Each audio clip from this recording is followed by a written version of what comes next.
Namaskaram. Namaskaram everyone. Welcome to this live with Mukulanna. Namaskaram. So Mukulanna, shall I tell the structure of the today's live? Yeah, sure. Yeah. So we will be first. Mukulanna will be giving a basic layout, introduction to Ekadashi and how you can do the fast. And after around 30 to 40 minutes, where we'll be talking about the various questions we have received from the audience, we will go into the live questions which you can put in the comment section. So also, as you guys know, we have been doing the Agni series for a while now. So we have got some feedback from some of the viewers, which I would like to read. Sure. Okay, now this is from Harshita Akka. Namaskaram Anna, I have seen all the videos of Agni series. They are working in a great way for me, especially eating my food with gratitude. Especially eating my food with gratitude has made me more happy, and I have experienced that now I have less digestive issues. Even if the food is simple, like boiled vegetables, it tastes heavenly. Thank you so much for the Agni series. Thank you so much. Glad it's possible. Also, I have also incorporated different grains in my diet. The eating experience has made me more joyful. It feels as if the body is also very happy. Thank you. Okay. Okay, now Nikita Akka is messaging. After I saw your video on neem and turmeric, I consumed it for a few days and noticed much difference in my practice. Wonderful. And Desari and has message, hi Mukulanna, I followed your Agni series and I reduced 10 kilo in just 2 months. I'm doing Angamardhan and Shambhavi regularly. Oh, wow. Okay. So, that's great actually. Good that people are experimenting with the Agni series. So the whole idea about launching these Agni series initiatives was that if people can just take this one step at a time. So that's why we are just launching one video per week. And if people can implement this one step at a time, these small initiatives, these small changes which they can implement one step at a time, this itself will cause a big change in their lives.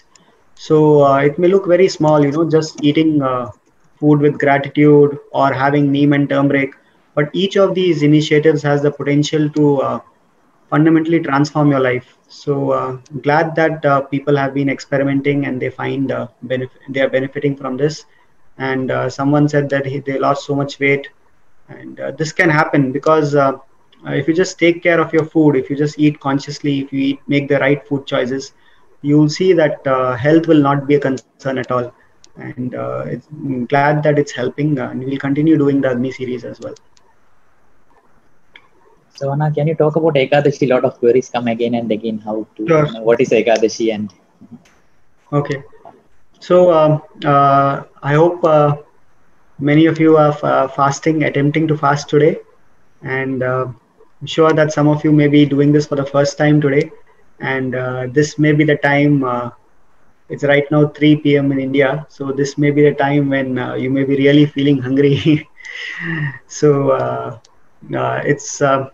this is something. So I'll just give a brief introduction about Ekadasi. So why this Ekadasi fasting is done?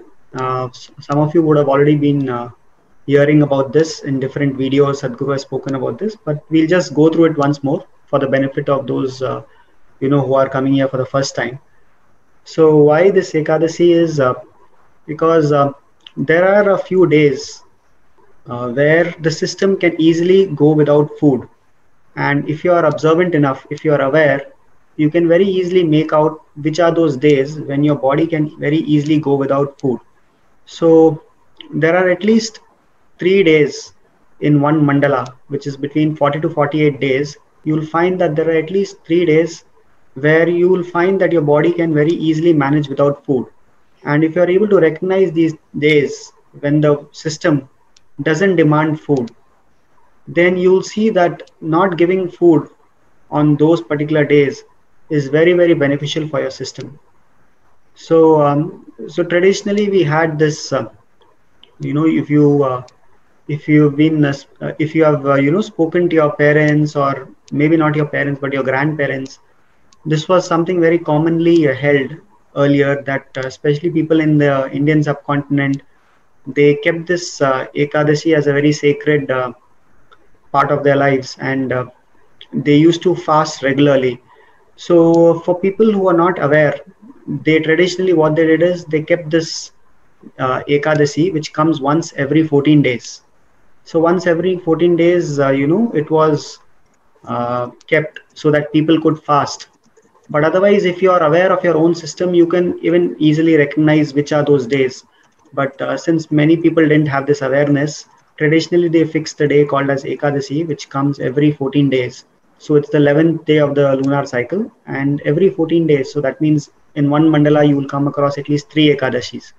So people kept this day called as Ekadasi, reserved for fasting. So on this day, it was generally suggested to go without food, and this is something we want to see how people can revive this, because this is not only something which is very beneficial for your health, but it can be a huge stepping stone for your spiritual well-being as well.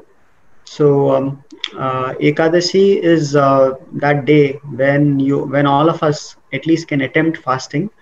So ideally, it's suggested that you can go without food on this day, which means how it's suggested to fast is.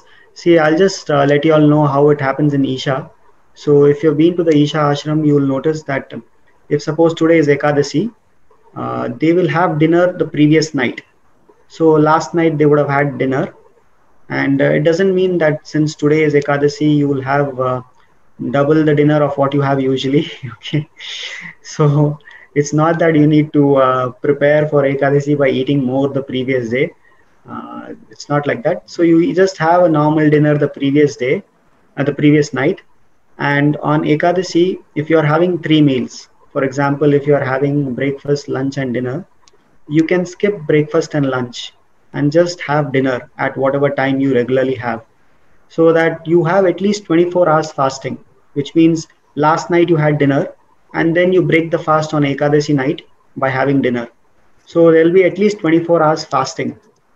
There are some people who also manage to, not even eat for dinner as well, and then they break the fast the next day morning, which means if today is Ekadasi, they break their fast tomorrow in the morning. So if people want to do that, they are free to do that. But at the ashram, what they do is they break the fast on Ekadasi night, so they have dinner.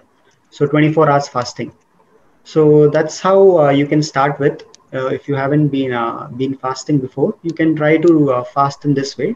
Like whenever you have Ekadasi, that previous night you have dinner and you skip other meals in the day on Ekadashi day. For example, breakfast or lunch. If you're having 3 meals, just skip that. And some of you are used to having more than 3 meals, then it might be more difficult for you. But whatever you're having, just see if you can skip those meals in the morning and just have dinner. So suppose you have dinner at 8 o'clock in the night regularly, so you can have dinner at 8 p.m. again on Ekadasi night. So these 24 hours, you can if you can manage with water, just with water, that's the best way to go about doing the fast. But this may not be a possibility for all of them. There may be people who will find it very difficult if to survive just with water. So it's not necessary to kind of push your body or to torture your body to fast forcibly. So that's not the idea.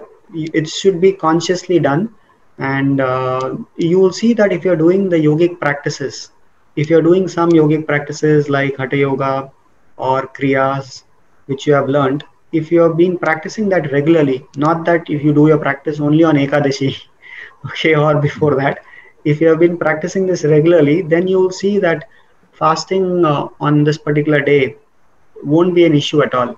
Very easily you will find that support and you will be able to fast effortlessly. And in fact, many people have shared with us that they can't believe that they were able to fast so effortlessly on that day, and they had so much more energy to do all the tasks which they were anyway doing, because it's not a day to take a break. It's not that if you are fasting, that means you should be just sitting at home and not doing any physical activity. The whole idea of Ekadasi is not just that it's a physical process. It's not just for your health and well-being. This is a tool which you can use for your ultimate well-being, to grow on the spiritual path. And for this, it's very important that whatever activity which you are doing, whether it's your physical activity or whatever activity which you're doing regularly, you continue to do that even when you're fasting, then you will see that this process will strengthen you tremendously. This will be a great tool for your inner strength. There are many people who have shared with us that just after doing the Ekadashi fast, now they feel so much more in control of their own system. They feel so much more in control of their mind and their bodies, and this has given them a newfound confidence, because irrespective of so many compulsions which the body may go through, and so many external distractions which you may face. Maybe on Ekadasi itself, some tasty dishes are being prepared at home, or people who are not fasting, they're trying to tempt you and to break your fast. But irrespective of all of this, or maybe something which is very physically demanding, or you had to go out, or you had to still do that on Ekadasi, and you feel that okay, now is the time I should give up. But in spite of all these distractions, or all these challenges which came your way, and still you didn't give up, and you still did the fast, you will see that immediately you will notice that it builds a tremendous inner strength within you. You will find you'll find that you're not the same person. You will feel that not only you have taken a big step forward in your towards your health and well-being, but just as a person you will transform tremendously, and this will rub off in all areas of your life. You will see that especially for a person who's on the spiritual path, it's very important that you don't fall off at the slightest hurdle or obstacle or challenge. And fasting is a very simple tool which you can use to this effect to strengthen yourself, because if this is something which you can overcome, or this is something which you can consciously overcome, then you will see that it will definitely make you a much stronger person from within, and that will affect every area of your life, whether it's in terms of your how you're managing your work, or your family, or your relationships. Everything can change if this inner strength increases. So don't just use this as a process for health, because if you see people who want to fast, most people want to fast just to gain some health benefits. They want to fast because maybe they want to lose some weight, or they want to fast because they want to cleanse their system of toxins or whatever else. So for most people, the fasting is more of a physical exercise to gain some benefits. But for people who are aspiring to grow on the yogic path, they should look at this opportunity not only to enhance their health and well-being, but also to take one step towards their ultimate well-being. So for that, it's very important that you don't look at this like a task or an exercise where you have to forcibly fast, because there won't be any benefits actually if you're trying to forcibly push your system. This is just about preparing your system in such a way that fasting becomes effortless for you, and then continuing with whatever activity which you're doing, irrespective of whatever challenges may come, still continuing that activity and still going through it with gracefully and doing the fast, and you'll see then it'll make you a much better, much different person. So please experiment with this. If for those of you who haven't already fasted before, you can use this opportunity to fast. And if you have missed fasting today, you can also try fasting the next Ekadasi, or even if it's not on Ekadasi, on maybe even tomorrow if you wish to fast, it's fine. It's not that you should not fast on any other day. There are some people who fast every week, and there are some people who fast whenever they feel that their body doesn't need. So it's fine. There's no harm in fasting consciously, as long as you're not pushing your body or torturing it. It's fine if you're consciously fasting. So for those of you who are finding it very difficult, if you find that just with water you're not able to survive, then you can try to go on a fruit diet. So you can have, for example, you can have juices.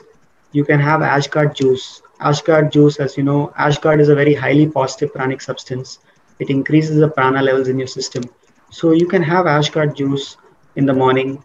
That will strengthen you tremendously, and it will give you a boost it will give you a boost of energy. And unlike coffee, it won't dull your system.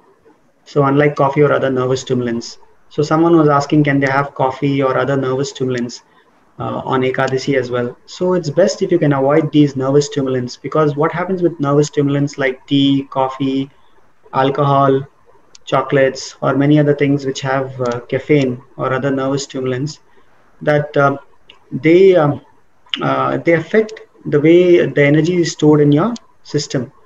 So, for those of you who have been abusing the body with a lot of nervous stimulants like these, you'll notice that fasting can become difficult for you. But for those of you who have prepared the body well and you have not been consuming nervous stimulants, you will see that fasting becomes much easier for you. But otherwise, for those who are abusing the body with a lot of nervous stimulants, you'll see that on one particular day, if you don't eat food or if you don't have these things, suddenly your body will react in a ways that it becomes very difficult for you. So it's always good to prepare the system. So that's why I was saying that it's not just on Ekadasi, but you need to set up a strong foundation. You need to start by eating the right kinds of foods, by making the right food choices, by doing your practices regularly. If you just do this over a period of time, you will see that your fundamentals will be strong and your body will be very easily able to manage doing this fast. So for those of you finding it difficult, one thing is that you may not have prepared your system sufficiently. So if you haven't prepared your system sufficiently, it's good if you can start implementing these changes. We have these Agni series which are there on the YouTube channel, so you can go through them and try to implement these things step by step. You will see that that will lay a strong foundation for you, so that you can prepare your system well. And if you do this for about a mandala for at least about 30 to 40 days, 40 days at least, if you do this, you will see that by the time the next time you do fasting, it will be very easy for you. So try to do that. We have this Agni series online. You can try to go through those initiatives and try to implement. Or if you want to go through a step-by-step procedure where all of this information can be available in a structured manner and you can implement all of this, then we have this AHAR program. So you can look at our AHAR online program, which is available to anyone across the world. They can log in anytime and do it at their own pace. So there again, we look at all these fundamentals which are necessary to set up a strong foundation so that your body becomes capable of going through these things effortlessly. So see if you can go through that. That is also something which you can do. Now, currently, for example, if you're finding it very difficult to fast, then as I said, you can have fruits, you can have juices like ashgard juice. You can also have sanjeevni. Sanjeevni is a mixture of different grains and millets. So this is something you can have if you're finding it very difficult to manage. And also chewing amla or the nelekai, which is commonly referred to as nelekai in South India. So this is also something which can help you during fasting days, because it can help you ward off hunger. So you can also consume amla if you want, and you can see if you can manage with these things. So fruits or juices, even honey can be consumed. Someone was asking if they can have neem and turmeric on Ekadasi days. So yes, you can have neem and turmeric. Neem and turmeric won't affect your empty stomach conditions. So you can have neem and turmeric as you have been having regularly. Even on Ekadasi, you can have it.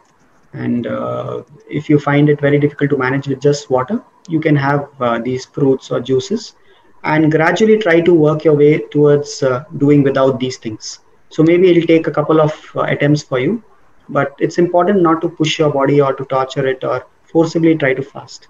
So this is not like a competition where you are winning with something, or you place a bet or something that no, I can't do that. It's not like that. This is just about preparing your system in such a way that fasting becomes very easy for you, and you have to do this very consciously. So if you find the fasting is difficult for you, then there could be many reasons. One thing is that maybe you're having some chronic ailments or illnesses, or something is wrong within your system, and because of that you're finding fasting very difficult. So if that's the case, you can take medical advice, and act accordingly, because for certain conditions it may be very difficult for you to fast if your system is in a certain way. So you can just go slow if that's the case, if you're already having chronic ailments. But irrespective of that, even if you're having chronic ailments and you're finding fasting difficult, would suggest that you at least start implementing the right steps, start making the changes in your diet by implementing the right food choices. So go through the Agni series or the Ahar program and see if you're implementing all these steps already in your life. If not, try to make these things, because it will help you irrespective of whether you are in whatever stage of life you are. These foundational steps would help you, and maybe over a period of time, maybe over a few months or even more, you will see that slowly your body, your system will develop the strength so that you can fast. So take small steps, and if you're finding it difficult, have fruits or have ashgar juice or other liquids, and slowly see how you can manage without that. Okay. So, and someone was also asking on Ekadashi dinner, when they break their fast, do they need to eat something particular or can they eat anything? So, it's always suggested that when you're breaking the fast, you start with some foods which are lighter for the system to digest.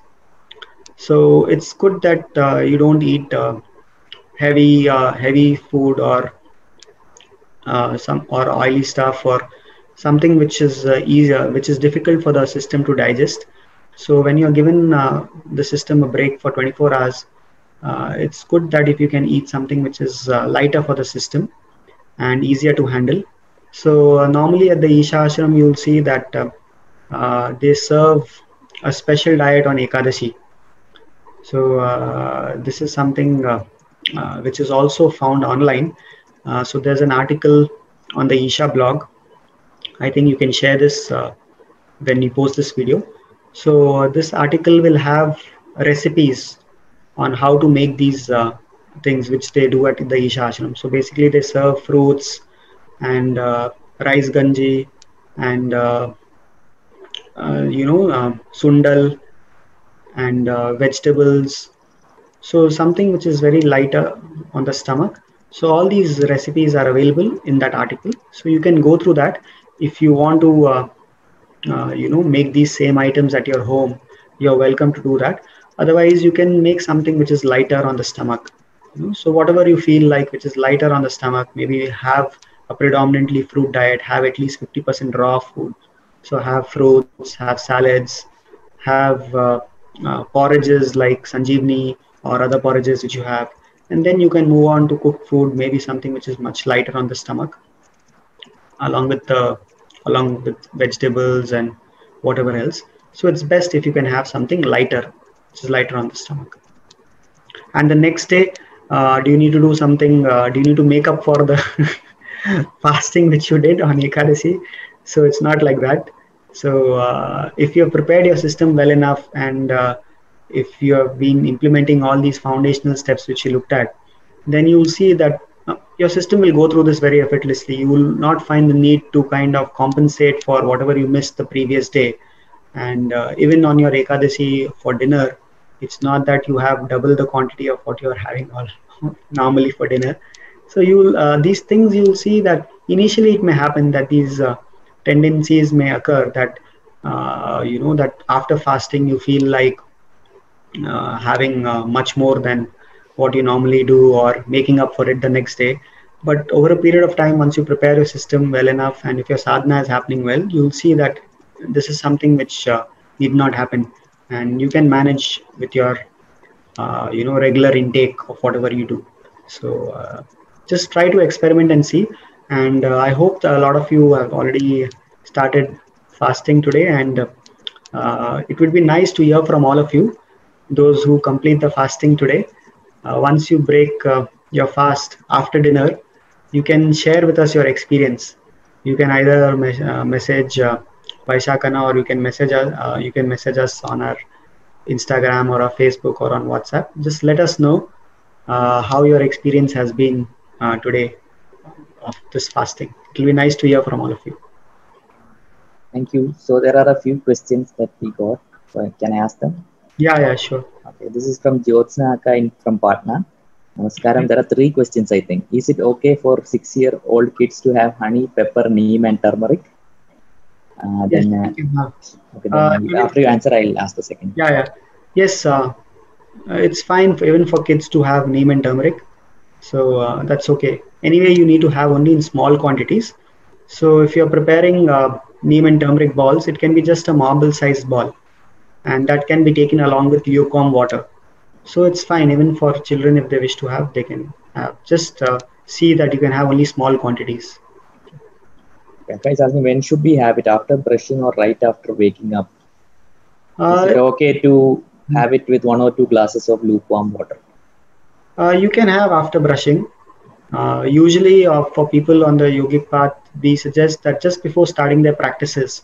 So, if you're doing your morning sadhana, it's best that just before starting your practices, let's say if you're taking a bath, that's ideal. If you take a bath before doing your practices, you clear your bowels and then take a bath.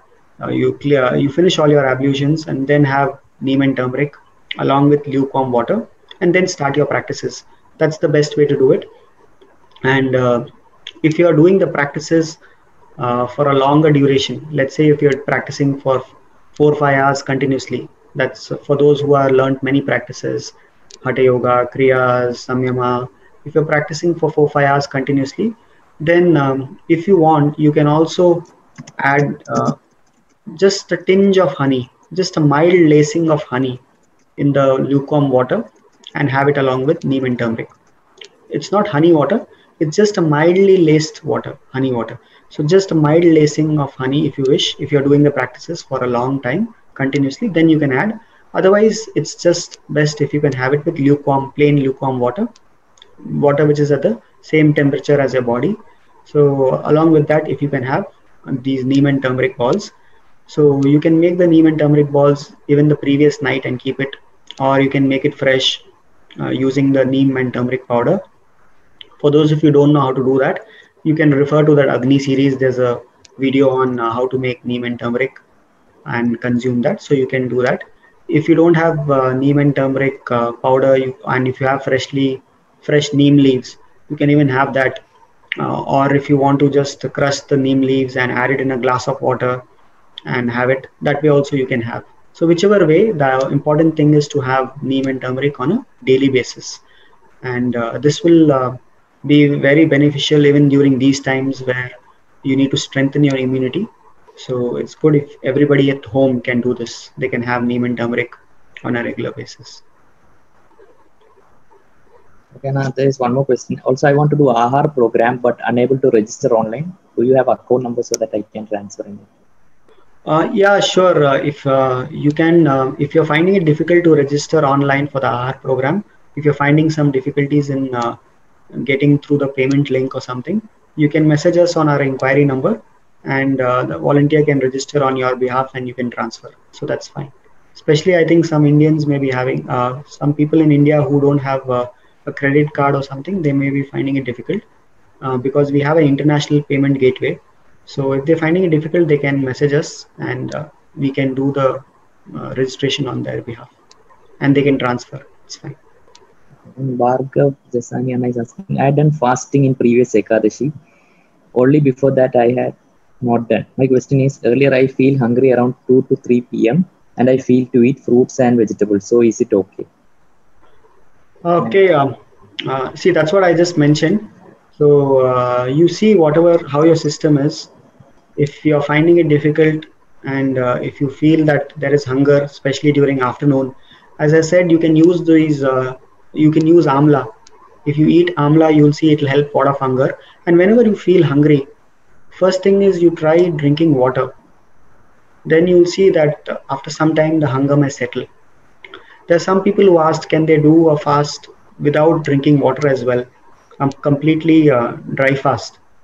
So this is not something which Sadhguru has specifically recommended or spoken about.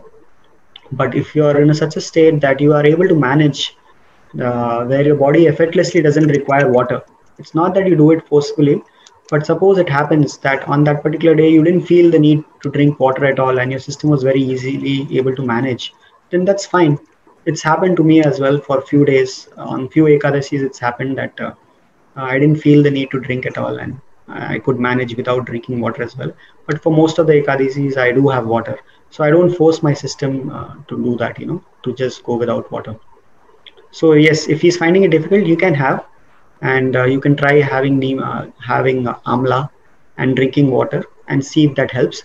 Otherwise, you can also have some honey and see if that settles. Otherwise, it should settle in few weeks. If they try to attempt it, it should be okay, and they'll be able to manage to do without these things as well. And Rudrana is asking, my parents don't allow me to fast, though I want to. How to convince them? Okay. Actually, this could be a very relevant question, especially I think in Indian households. If youngsters talk about fasting, the first resistance you'll develop is from family members. Your parents will be very concerned that from where have you learned all of this, and that you're starving yourself. So this happened to me as well, even at home. When I first started fasting, my parents were very worried, and they didn't leave any opportunity to remind me on Ekadashi. Every few hours, at least have an apple, at least have a fruit, at least have a banana, at least have lime juice, at least have honey, and used to keep reminding me and testing me.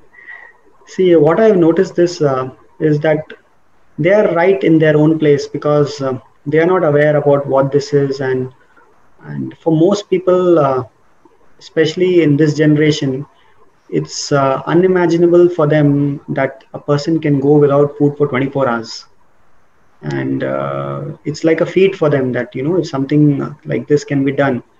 So they may find that what is the need for doing such a thing like this. So they are right in their own place because they may not be aware of this. So one thing which you can do is, if they haven't already done any programs with, especially if they're not doing any yogic practices, it's good if you can try to introduce them to this. Over a period of time, you'll see that if they have already gone through, let's say, inner engineering, or if they have, maybe even if they have gone through the Ahar program or the food program, you will see that they'll be much more receptive because they would have understood the science behind it. Okay, once the understanding happens, see, this could be the case with us as well. For example, before we did inner engineering, if someone came and mentioned to us that I'm doing yoga for 4 hours a day, are you ready for this? We would look at them with as if they are talking in some language which we can't understand, and it would be very hard to believe that how can someone spend 4 hours of their life doing yoga every day.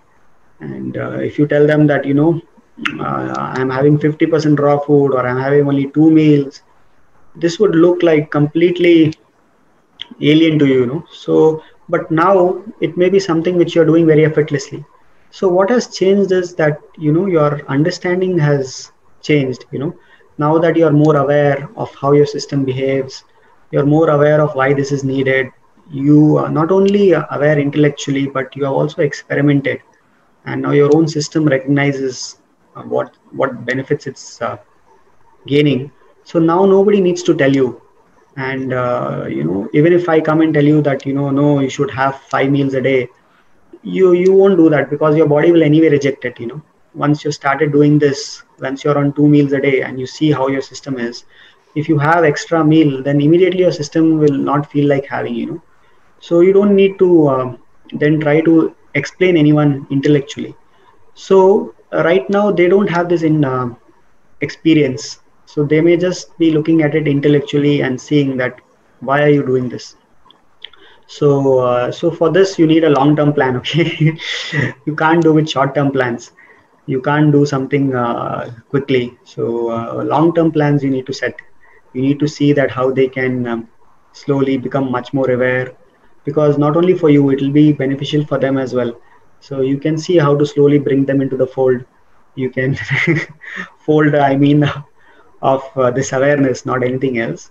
So maybe slowly try to see how they can do these programs. They also can start some yogic practices, and slowly then you'll see the resistance will slowly diminish.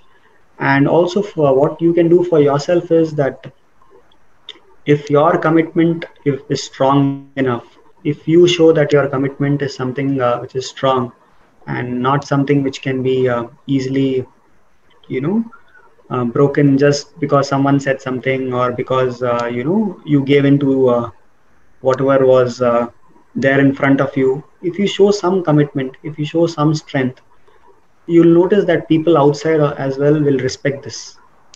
Slowly over a period of time they'll see, oh okay, I cannot do this, but at least he can do, and let's support him or her. You'll notice this at home. So initially my parents also were resistant, and they used to come at me with every opportunity to break my fast and have. But now they realize that how whatever we say, anyway, he's not going to break the fast, because I've gone through so many situations where not only just being at home. There was one time when actually Ekadashi fell on a day when I had a 10K run in Bangalore. So there was a marathon 10 kilometer run, and that happened to be on Ekadashi. And even on that day, for the first time in my life, I didn't break my fast, and I was very afraid that whether I'll be able to go through this or not. But somehow I said, let me experiment, because I've kept at this for such a long time, and I should not break it even today. And to my utter surprise, I went through that also. I managed without having food on that day, and I felt more energetic. So now they have seen this commitment that anyway, if even if we say he's not going to change, and so now they recognize that okay, we can't do this, but at least he's doing. So let's support him. So they'll always try to ensure that I don't take up any physically difficult tasks. They'll at least, if I have some class, they'll say don't do it today, take a rest. Or even for dinner, they'll try to see that the food is ready on time, and they'll ask, they'll keep reminding me, if you're hungry, let us know. So now instead of forcing, now it's become more of concern that okay, let's take care. So slowly things have changed. So now it's a big support at home as well. And I'm hoping that over a period of time, even they will realize. And though right now they are in such a condition that for them it's very difficult, but maybe over a period of time they will also come to it, and they may also attempt. So this is something which you can do. You just start doing it. Don't try to change others. You just start doing it, and once you experience it, then after that your commitment becomes strengthened. Once your commitment becomes strengthened, you'll see that this commitment rubs off on others as well, and the resistance will diminish. So experiment and see. Okay. Thank you, Anna. So Sugandhaka is asking, Namaskaram, Anna. I want to know that can pregnant and lactating women can do Ekadashi? Because in both conditions, food cravings are more than usual days. Please guide. Okay. That's again something which you can listen to your body and see. As I said, that the idea is to fast consciously. So if you feel that it's getting difficult for you, especially since you're pregnant, and you don't want to put yourself under any stress. So if you find it's difficult for you, then at least you go on a fruit diet. At least see if you can go on a fruit diet. You can have juices, you can have sanjeevani, you can have ashgard juice. And only if you feel that you are very easily able to manage without these things as well, only then you can attempt. But if you find slightest of discomfort, and if this is something which your system is not able to handle, then try to go on a fruit diet instead. And that's something which you can manage with. But especially if you're pregnant, don't push yourself. Just try to do it consciously, and only to an extent which you can manage. Even for diabetics as well, someone asked about diabetes. So even if you're diabetic also, we have heard from many diabetics who are fasting. So it's not that if you are diabetic you cannot fast. If you can manage maybe you can go on a fruit diet, or you can go on a juices or liquids, or whole fruits itself you can have. That's always better for diabetics to have whole fruits. So you can have that if you're finding it difficult. And it's not that you need to have 5 6 meals, with little spread across the day. This is something which most nutritionists will advise nowadays, that it's good for your system to have well spaced out smaller meals every 2 3 hours instead of two well spaced out meals. So, but in the yogic system, this is something which is known from a long time, that it's always best that if you're above 30 years of age, to have only two meals, and there should be at least 8 to 10 hours gap between two meals, because it's very important that you give sufficient gap for your system to cleanse, and only then have the next meal. So even if you're diabetic, it's still possible for you to adopt a yogic diet. It's just that you need to take small steps. You need to just gradually build your strength. So if you implement all the foundational aspects which we look at in the AHAR program or in the Agni series, you will see that slowly, step by step. And also if you do the yogic practices like Shambhavi or Hatha Yoga, slowly over a period of time, we have seen that many diabetics, they are also able to fast effortlessly. And even if they are taking insulin or other external injections or external interventions, if they're taking to control their diabetes, you will see that this also will reduce over a period of time. And Sadhguru was mentioning that diabetes is something which has to be fixed from within. Just doing the kriyas and eating right, you can ensure that you can be free from this condition over a period of time. So even they can fast, they can even attempt fasting.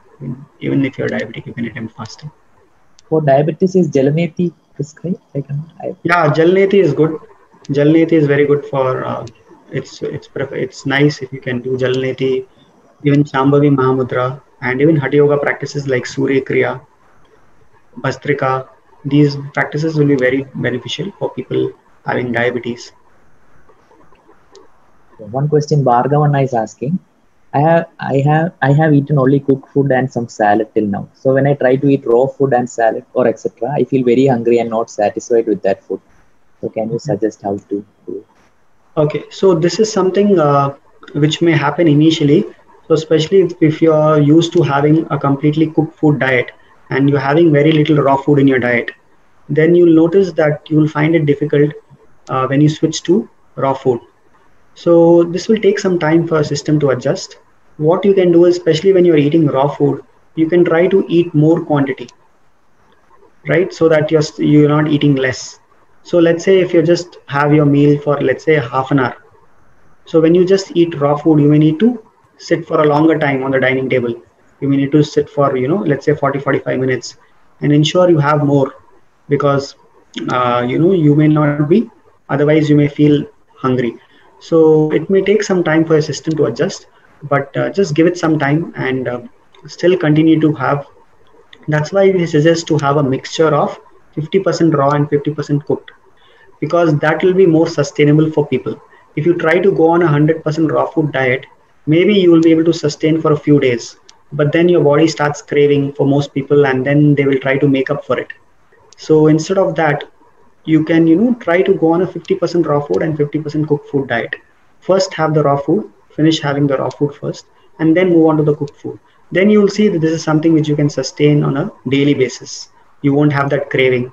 So that's how we usually suggest that I have at least 50% raw first, and then move on to 50% cooked food. Should we take the last question? Or? Yeah. Okay.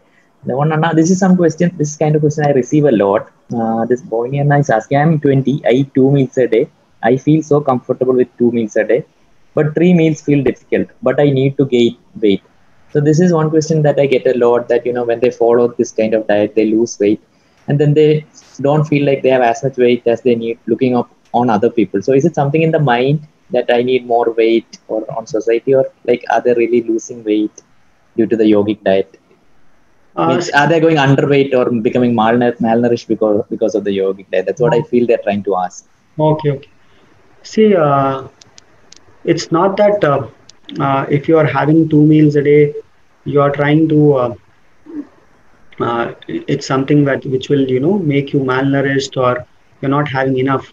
And also, it's not that if you have 3 or 4 or 5 meals, that means that you will be getting more nourishment, because nourishment is not directly proportional to how many meals you have. It's not that if you have more number of meals, you will get more nourishment. See, it also depends on how well the system is able to absorb the nutrients from the food which you eat.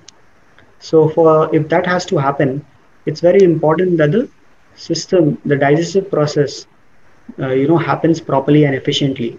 And if that has to happen efficiently, it's very important to give sufficient gap between 2 meals for the system to cleanse. So when you give at least 8 to 10 hours gap between 2 meals, you will see that it will give you sufficient time for your system to cleanse. And this is something has not only benefits in terms of your health, but it has many other benefits as well.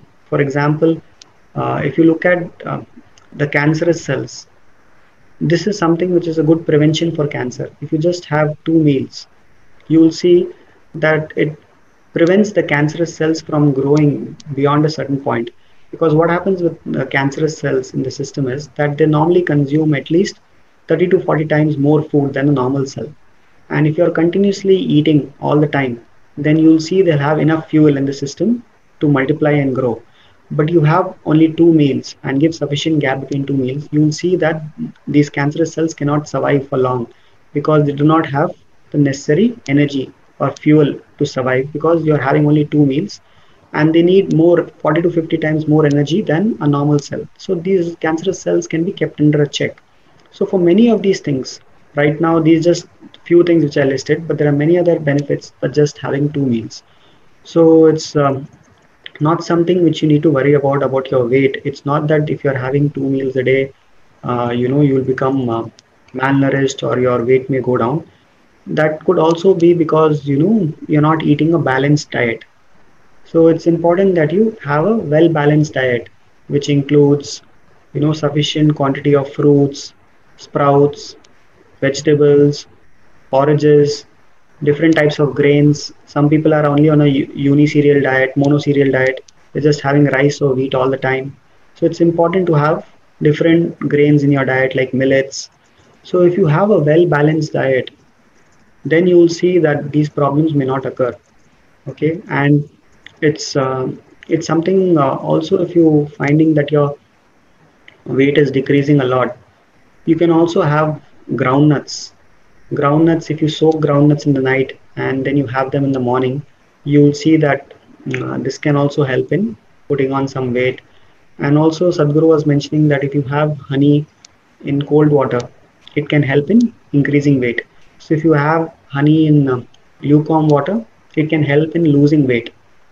But if you have honey in cold water, it can help putting on weight. But honey should not be added to boiling water. That's something, it can turn poisonous if you add it to boiling water. So avoid that. So you can use these things. You can try adding it in cold water and have honey. You can have groundnuts. Also, if you do the practices, yogic practices like Shambhavi or Shakti Chalana Kriya or Hatha Yoga, you will see that this will help regulate your metabolism in a way that whatever is needed for your system will happen. If you are putting on a lot of weight, you will see that by doing these practices, you may tend to lose weight. If you are losing weight, you may see that by doing these practices, you may tend to gain some weight. So it kind of regulates your metabolism and adjusts it to whatever is needed for your system. So, so you need not worry if you're switching to a yogic diet. It's not that you will get malnourished or something. Just try to see if you're having a well balanced diet. So, if you want to know what a well balanced diet is, just go through the Agni series videos and see. There are some videos on this, on different having different types of grains and other stuff. Or otherwise, the AHAR program will have details about how to have a well balanced diet. But ensure that you're having a well balanced diet, then this should be taken care of. And just one more question. For how much time can homemade neem powder be kept? Like, is there some expiry date? Uh, if there is no expiry, usually they will have it written on the date, right? On it's making homemade neem powder. I think he makes it out of his leaves. Yeah. Yeah, I think it should be fine. I don't think it has an expiry. If you are keeping it even for a month or two or even longer, it should be fine. Because usually, I think the neem powder which is available in packets, I don't think there's an expiry. If there is, I maybe think I I've think kept mine for 5 months now, I think. it should be fine. It should be fine. It should be okay. Okay, last question, Anna. So sorry. No problem. Sadhguru says adults should not have milk, but traditionally wrestlers have consumed milk. This is true. I have also seen. So is there a particular time to have milk? Okay. See, again, regarding milk, see, this is a question which you need to ask based on what your requirements are. So, are you looking to be a wrestler or you are looking to be a yogi?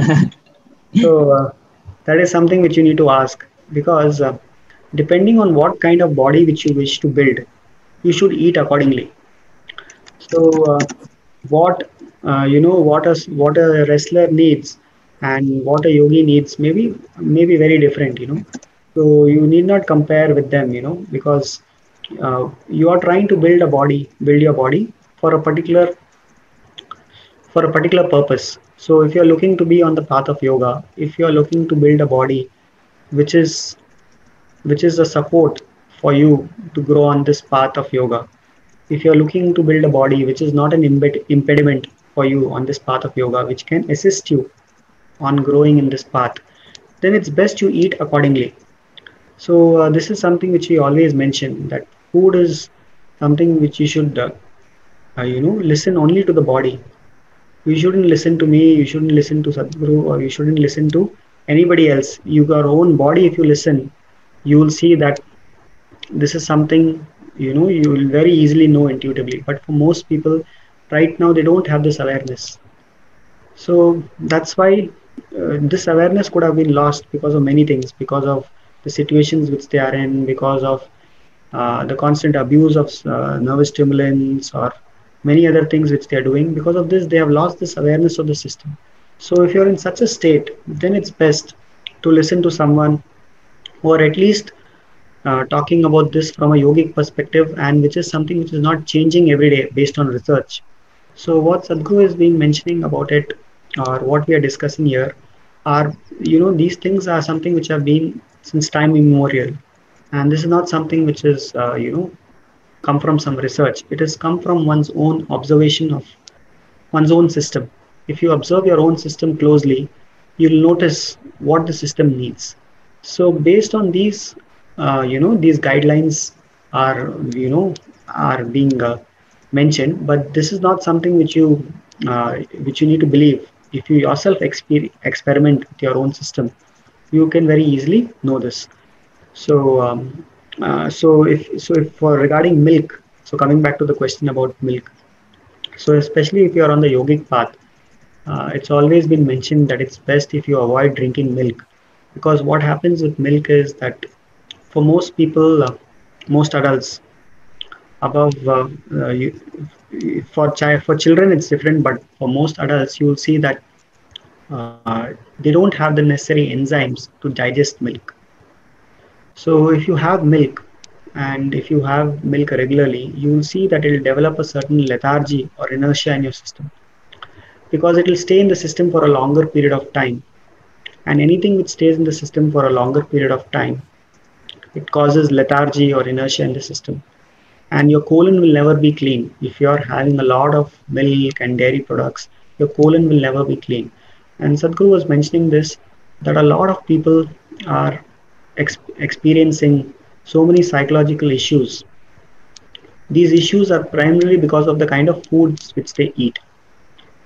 And if they eat a lot of dairy products like milk and other things which stay in the system for a long period of time, you will see that these people will go through a lot of psychological turmoil, and their mind won't be still or stable. They'll always go through a lot of turmoil, because if the colon is not clean, it will affect your mind as well, because what you're eating has a direct relation to how you feel.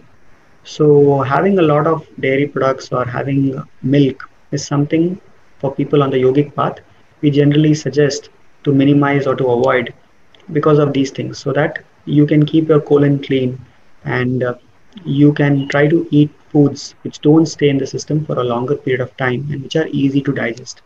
So because of this reason, it's always mentioned to avoid milk, even for children as well. It's only for, certain for maybe, let's say, for toddlers or something, that may be needed, but otherwise even for children or for adults, they can easily do without milk if they are having a well balanced diet. For example, it's marketed as that milk has a lot of calcium, but if you see other sources of calcium, natural sources of calcium like ragi, whole grains, all these things, or sprouts, so all these things will have calcium, and if you're having a well balanced diet, then you will not find that you're deficient in these things. So we have this Sanjeevani mixture, which is a mixture of different grains and millets. You can have that, and if you wish to still have milk products, it's always suggested to have buttermilk and ghee among the milk products. Buttermilk changes the composition of the milk. Like if you take curd and churn it, it becomes buttermilk. So buttermilk is something which you can have if you wish to, because it changes the composition and it's much easier to digest. So buttermilk is something which you can have. Ghee also is something which you can have. Ghee or clarified butter. You can have it before you start your meals. If you take a teaspoon or two of ghee, warm ghee, and have it, that's something which will also cleanse your alimentary canal and create a certain, and also protect it. If suppose you're having a lot of spicy food and all, it'll create a certain coating as well. So you can have ghee before you start your meals. That's something, it's fine. Even buttermilk you can have. But otherwise, drinking milk is something, especially if you're on the yogic path, if you're looking to grow, we usually ask to avoid. For people who do a program called as Samyama, which is an intense 8-day program with Sadhguru, silence program. So one of the things which they ask you to follow for at least 40 days before you come for Samyama is to avoid all milk and milk products, so that you can cleanse your system completely, and you eliminate all substances from your system which can decrease your energy levels or can cause lethargy or inertia in the system. So I'm not saying you cannot eat at all. You can always eat whenever if you wish to, but it's just that you need to be aware that these substances, especially dairy products, they stay in the system for a longer period of time. So it's better to minimize rather than having it as a staple diet. Okay, and I think that should be okay. We are done with questions today. Okay. Any other live questions or? No, I think, let me just check. Okay, it was regarding milk and all. So then one general question: how can a teenager manage to be on spiritual path in spite of being in society where no one is? Please give advice and possibly make a video. No one is what?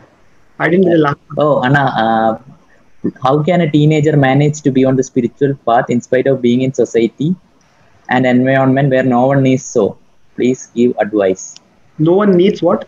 No one is there on the spiritual path other than him. Okay. That may not be true now, because if you look at the current situation, if you have seen the Youth and Truth and so many other events with Sadhguru, you will see the majority of the people are youngsters and even teenagers. So it's not that teenagers are not interested, and a lot of them are beginning to get interest. And there are a lot of people who have even watched Sadhguru's videos, and they do watch that regularly. So it's not like that. See, one thing is, it's not about others. See, this is something which is your own path. This is something for you. When you are saying that you are walking on the path of yoga, you're not walking with someone else. This is for your own well-being. So first of all, whether someone else walks or not, it is up to you whether you want to take this up or not. So that should be very clear for you. So if that is very clear for you, then these external things, you do not need any external support, or someone's nod or someone's approval for you to do this. Because right now you may be in a position where you're thinking, okay, if my friends are doing this, then it's cool. Otherwise, this is something which I may be weird. I may not be belonging to the rest of them. So that's coming because there may be a need for you to kind of look for external approvals or support. So first of all, when we are walking this path, the most important thing is that we realize this is for ourselves, right? And This is something when if you have to walk, so it doesn't matter whether somebody else is walking or not. It's something which you should decide, not based on whether your friend is walking or your dad is walking or your mom is walking or your sister is walking, but it's something which you want to walk or not, right? So maybe you will see this within the family as well. Maybe there's one sibling who's very keen, and they may go all the way and they may want to do so many programs and they may be very interested, but there may be another sibling who may not be interested at all. So if you wait for them to get interested and then start, that may not happen. So this is something you need to decide whether you want to walk or not, and that's something which you need to look into. That why do you want to do this? And if you feel that there's no need, then it's okay. You can always continue with whatever you're doing. You can just do something for your health and fitness. Even if you want to do yoga for your health and fitness, that's fine. You need not get deep into it. You can always do some practices which can help in which can take care of your health and well-being. You can eat right. If you just do these two things, Sadhguru was mentioning that if you're just looking for health and well-being, then just do the inner engineering program. That's more than enough. If there's no deep spiritual longing for you, or you just want to have lead a good life, then this has all the components necessary. So just do that, and you can do that. But only when you feel that this is something which is burning from within you, then it doesn't matter whether others are doing it or not, whether your friends are doing it or not, whether nobody else is doing it or not, but still you will do it. If you reach that position, then you should do some advanced programs, or you may do go all the way. But otherwise, just do something for your health and well-being, and just because this is not something which you need approval for, right? Just to live a sensible life, just to lead a life where you can have a healthy body, where you can take charge of your mind, body, emotions, and energies. This is something which is common sense. When you are going to a school or a college, you are only trying to build yourself, right? So this is also something which you need to do. You need to build yourself. You need to build yourself in such a way that your own body, your own mind, your own emotions, and your energies cooperate with you. So why do you need anybody's approval for that, or why does anybody else need to? It's not something which you're belonging to a particular group. So you may be relating to this, that okay, I am a follower of Isha, or I am a follower of this, and nobody else is following. But you need not look at yourself as a follower. This is something which is like fundamental common sense, right? That you're doing something. The process of yoga has been there from ages. You're just trying to learn something which can help you take charge of your mind, body, emotions, and energies. If you look at it like that, and then you're learning from a source which you find most relevant, or which you find most reliable, and you trust that source where it's coming from, so you're learning from that. So if you just look at it in this way, then it's not something which you need to worry about, or you won't find the need to look for motivation. This is something which will be just pure sense. So just see that and do, and then when you grow and when it becomes more stronger for you, then you can take the next step. But otherwise, just taking care of your body, mind, emotions, it's something which is your fundamental responsibility, isn't it? So now one more question is there. Goswami Anna is asking, all the time I'm feeling tired, restless, low on energy level and sleepy, even though I do not perform any physical activity except Upa Yoga. What is wrong? Even though what? Even though I just do Upa Yoga. Okay. Still is feeling tired, lazy, and okay. So what could be the reason? See, once again, low energy levels and all the associated symptoms like tiredness or lethargy, all these things could be due to multiple factors. It could be due to the way you're leading your life, the what you're eating. It could be so many things. So few things which you can do given the current situation, because right now offline programs are not available. Otherwise, I would have suggested you to do the inner engineering program, because it's very important that you take care of you know whether it's your mind, your body, emotions, all these aspects need to be taken care of. So what you can do right now is, if you have not already done, just go through the IEO program, because how this can change the way you are looking at your own life. Sometimes, just the way we think can make a big difference in the way how we feel. You'll notice that sometimes you may get stuck with something, and because of that, you'll struggle with low energy levels. It may be just because of some thought which you generated in your mind. So if you do the inner engineering online program, at least uh, the aspects about mind and emotion can get settled, because you'll see that you'll have the tools necessary to see that how you can, if you apply these tools, then you'll see that low energy levels is something which you may not need to grapple with. Second thing is about food. So again, I don't know what you're eating, how you're eating. So please see if you can take care of that part, because food also can make a big difference in terms of energy levels. And this is one factor which can change energy levels tremendously. And I've seen this happening within myself, and also I've heard from numerous other people that just by changing the way they eat and what they eat, their whole life changes. Their energy levels, all these things which you're talking about, it can tremendously get enhanced just by eating right. So, would suggest you to start with the Agni series, go through all the videos, try to implement them step by step. Or if you wish to go through a more structured approach, you can also go through the R program. So, do whatever is necessary for you, whatever is possible for you given your current situation, and see if you can implement this. Because this is the best time. Right now, all of us have this time where this is a time where it's ideal for us to look within. And Sadhguru has been asking us all the time, every day in the satsang. The most important thing he's been saying is that, just see how you can use this time to go deeper within. And whatever best, there's so many tools which are made available online. So try to see if you can make use of these practices apart from Upayoga. Try to see whatever else you can learn. Take care of your food. And over a period of time, you will see that your energy levels will increase. This may not happen like a magic pill that, okay, today I took did something and immediately things may change.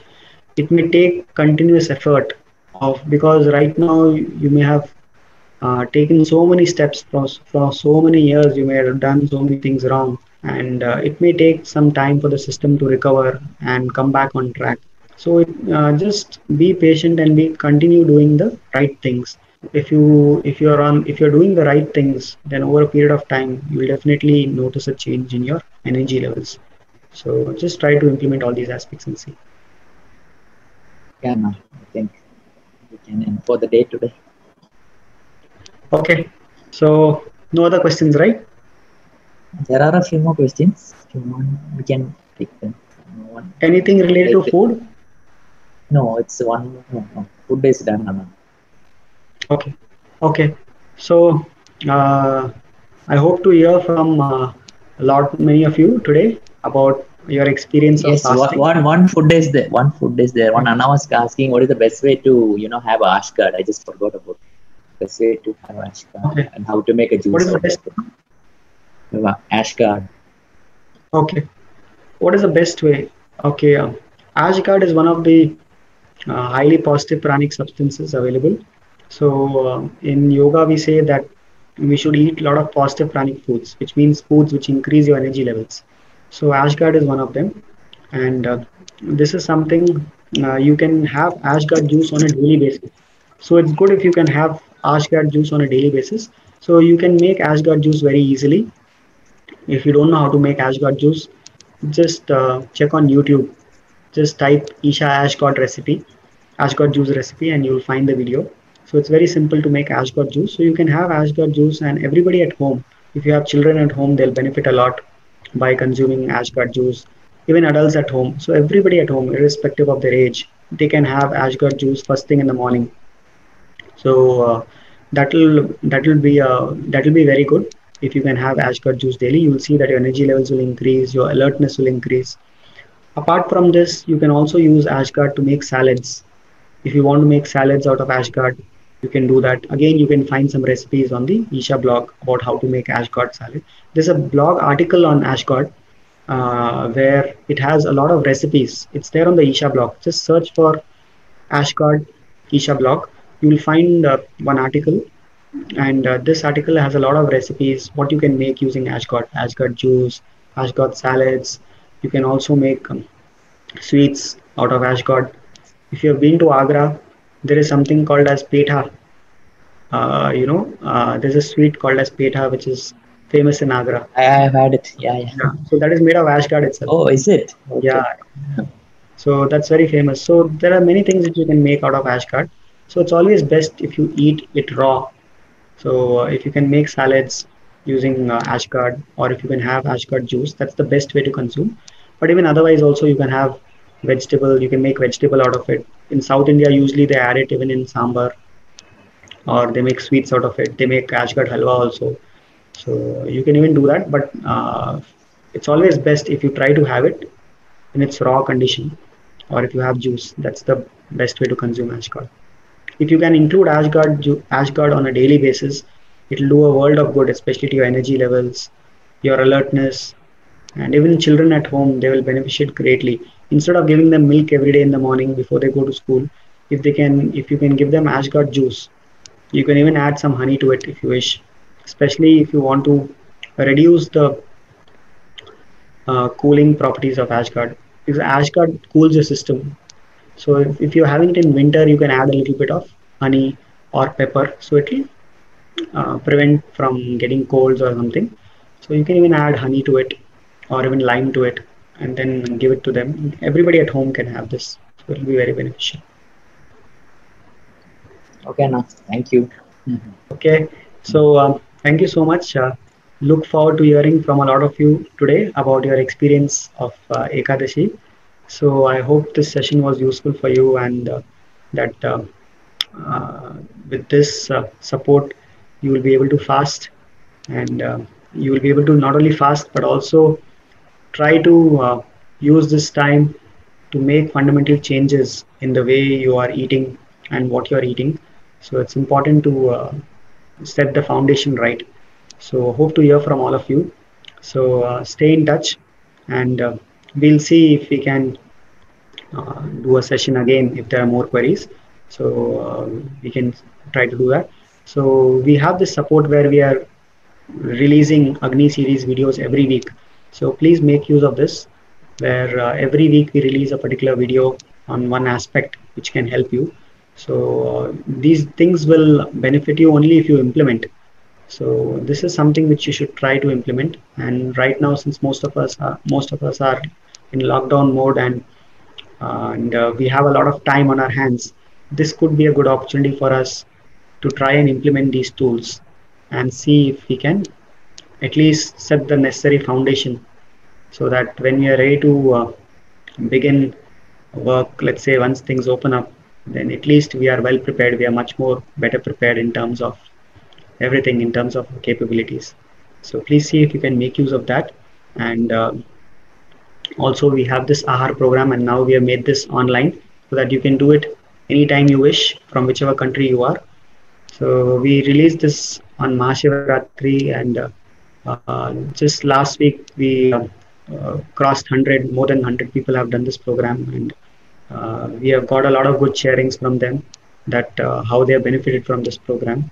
So if you wish to do that, you can also log into our Ahar website. He'll share the link to that. So this is a structured program where you'll be looking at all these aspects of a yogic diet and how you can implement this. And also you will be getting about 200 recipes which you can implement at home. And also you can still, if you have queries, even after doing the program, you can email us. So we have designed this program in such a way that anybody, even if they don't have any prior knowledge, or if they have not even done any yogic program, or if they have not even done any program with Isha, still they can implement this step by step. They will get a scientific understanding of why they need to implement, and then how they need to implement, and along with practical tips and suggestions, so that they can stay in touch with that. So we have designed this program in such a way so that it's like a structured approach which can be beneficial to everyone. So please see if you can make use of that. And if any other questions, you can always let us know.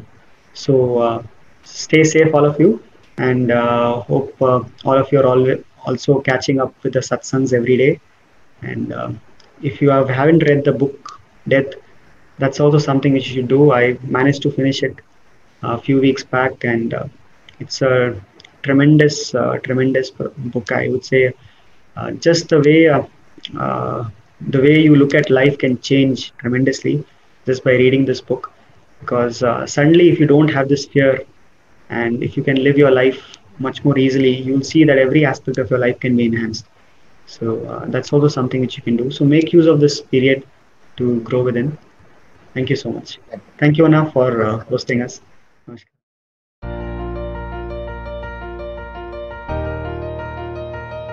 If you eat food and your body feels very agile and alive, that means it's good food, body is liking it. If you eat something, it feels dull, that means it's not liking it, it's having difficulty with it, that's why it feels dull.